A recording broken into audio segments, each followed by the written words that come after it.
Today is the day we celebrate the life of Dr. Martin Luther King Jr.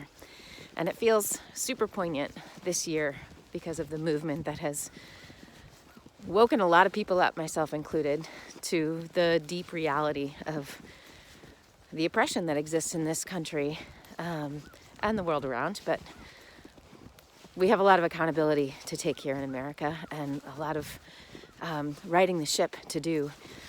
And I don't really know how, beyond the podcast listening and conversation having and the reading whatever books. And I'm plugging along. And today I just want to talk about blind spots and acknowledge that I have more than I wish I had. I'm not proud of the blind spots that I have, and that I was born in a pretty white world and have lived my 46 years pretty much whitewashed, believing that I have the best intentions, of course, and that I believe that everybody is equal and worthy and deserving, and that, we're busting through racism, and President Obama, shows that we are, moving beyond it, and da-da-da-da. And of course, the murder of George Floyd that woke a lot of people up, and I believe that, one of the silver linings of this pandemic is that it slowed us down enough. It stopped enough of the noise and allowed us to truly be appalled and to feel what happened and to respond. And so here we are in this time after the Capitol insurgency last week. And the issue of race is within and underneath everything that's going on. And we have to find a way to learn about it and see and grow and talk and be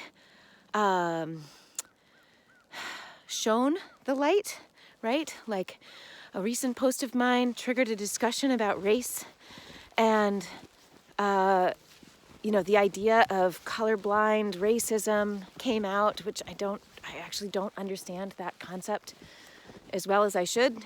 Feel free to explain. But the idea that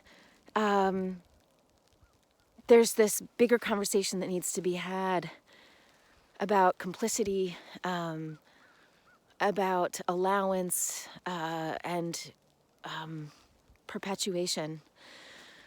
And I want to continue to walk toward shining the light in the shadowy places in myself. And I want help with that process.